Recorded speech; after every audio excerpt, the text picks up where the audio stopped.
الحمد لله الحمد لله الذي خلق الإنسان وعلمه القرآن ويسر له أسباب المعرفة والبيان والصلاة والسلام على النبي الأمي المبعوث في آخر الزمان أما بعد চিন্তা বিপ্লবের প্রত্যয় পথ চলা তারুণ্যের বুদ্ধিভিত্তিক বীজতলা চিন্তার পক্ষ থেকে আজকের এই বহুমাত্রিক চিন্তার অনন্য আয়োজন আপনাদের সবাইকে আমি স্বাগত জানাচ্ছি। আহলান ওয়া সাহলান। সেই সাথে হৃদয় কৃতজ্ঞতা জানাচ্ছি আমাদের সম্মানিত অতিথিবৃন্দের প্রতি, যাদের জ্ঞানগম্য আলোচনায় আজকে আমরা সমৃদ্ধ হব, যাদের চিন্তার উত্তাল স্পর্শে আমরা আলোকিত এবং প্রজ্জ্বল হব ইনশাআল্লাহ। প্রিয় উপস্থিতি, আমি আমার স্বাগত বক্তব্যের শুরুতে তাদের জন্য দোয়া করছি যাদের অনুপম আত্মত্যাগের বিনিময়ে আজকে আমরা এক অভূতপূর্ব বাংলাদেশে দেখা পেয়েছি।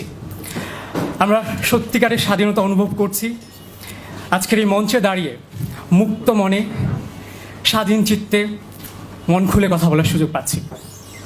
প্রিয় উপস্থিতি, খিলাফা এই উম্মার প্রায় প্রতিটি সদস্যের একটা আমৃত্যু লালিত স্বপ্ন, আমাদের আজন্ম আকাঙ্ক্ষা। কিন্তু আমরা যে মুহূর্তে দাঁড়িয়ে কথা বলছি সময়টা আমাদের জন্য অত্যন্ত গুরুত্বপূর্ণ, কারণ 1 শতাব্দী পেরিয়ে গেছে, দীর্ঘ 100 বছর অতিক্রান্ত হয়েছে। আমরা আমাদের এই পৃথিবী খিলাফার আলো বাতাস থেকে বঞ্চিত। পৃথিবীর নানা প্রান্তে অনেক আন্দোলন হয়েছে, অনেক চেষ্টা প্রচেষ্টা হয়েছে, কিন্তু আমাদের সেই আরাধ্য স্বপ্ন এখনো অধরাই রয়ে গেছে। প্রিয় উপস্থিতি, আমি সেই সকল 2013 সালের 5 মের সেই ভয়াল কালো রাতে শাহবাগীদের প্ররোচনায় রাষ্ট্রযন্ত্রের নির্মম হত্যাকাণ্ডের শিকার হওয়া সেই সকল শহীদদেরকেও স্মরণ করতে চাই। তাদের জন্য দোয়া করছি, যাদের শাহাদাতের নজরানা আজও আমাদেরকে স্বপ্নে জাগরণে প্রতিনিয়ত অনুপ্রাণিত করে, যাদের অন্তিম ত্যাগ আজও আমাদের ঘুমন্ত চেতনার দুয়ারে প্রতিনিয়ত করা নাড়ে। আমরা সবার জন্য দোয়া করছি আল্লাহ তাআলা ইসলাম, বাঙালিয়ানা, সাম্য, মানবিক মর্যাদা এবং সামাজিক ন্যায় বিচার প্রতিষ্ঠার প্রতিটি লড়াই সংগ্রামে যাদের আত্মত্যাগে আমরা আজকে এক বাংলাদেশ পেয়েছি, আমরা আমাদের আত্মপরিচয় পেয়েছি, তাদের জন্য আমরা দোয়া করছি আল্লাহ তাআলা তাদের শাহাদাতকে কবুল করুন, তাদের এই নাজরানাকে, তাদের কবরকে নূরান্বিত করুন, রহমতের পাক শিশিরে শীতল রাখুন। প্রিয় উপস্থিতি, 1924 সালে যখন আমরা খেলাফতকে হারিয়ে ফেলি, তারপর থেকে পৃথিবীতে খেলাফত পুনরুদ্ধারের জন্য নানা চেষ্টা নানা জায়গা থেকে উদ্ভাবিত হয়। কেউ মনে করছেন সরাসরি জিহাদের মাধ্যমে খেলাফত কায়েম করবেন, কেউ মনে করছেন প্রচলিত পন্থায় গিয়ে কিংবা গণতান্ত্রিক প্রক্রিয়া কিংবা যে কোনো সিস্টেমের ভিতর গিয়ে সিস্টেম চেঞ্জ করার পক্ষপাতী। আবার কেউ কেউ তো রাষ্ট্র থেকে ধর্মকে আলাদা করতে উঠে পড়ে লেগেছেন। আবার কেউ কেউ বৈচিত্র্যের মাঝে ঐক্যের সুর করতে চেয়েছেন। আমরা যেটা মনে করছি যে প্রশ্নটা হচ্ছে, সবার স্বপ্ন যদি এক হয় তাহলে স্বপ্নের এত স্বরূপ কেন? সবার পথ যদি এক হয় তাহলে পদ্ধতি এত বেশি কেন? কিংবা আমাদের সবার লক্ষ্য, উদ্দেশ্য, গন্তব্য এবং স্বপ্ন যদি একই স্রোতে এসে দিন শেষে মিলিত হয় তাহলে আমাদের চিন্তার এত বৈপরীত্য কিংবা এত বিভাজন কেন তৈরি হলো?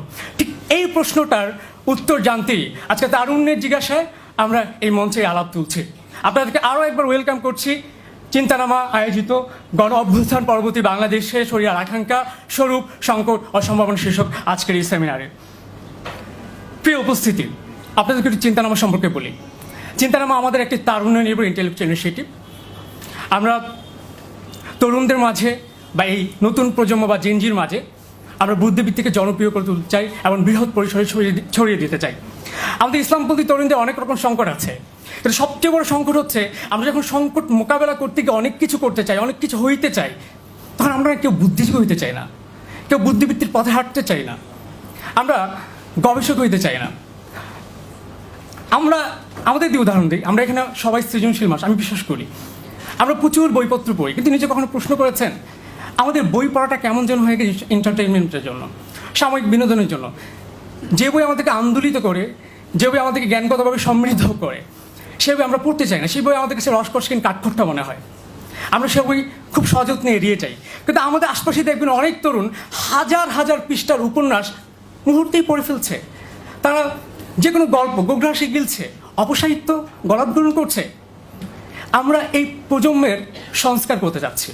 আমরা এমন একটি প্রজন্ম তৈরি করতে যাচ্ছি যারা চিন্তা হবে আলিমিয়া নদবীর মতো, যারা কর্মে হবে সৈয়দ কুতুবের মতো, যারা একবিংশ শতাব্দীর জাহিলিয়াত এবং এই চ্যালেঞ্জ মোকাবেলায় যারা ডক্টর ইউসুফ আল কারজাভি কিংবা আমাদের উম্মার পূর্বপুরুষদের সূর্য সন্তানদের মতো আমাদের আলোর বাতিঘর হয়ে আগামীর পদযাত্রায় আমাদেরকে আলো দেখাবেন।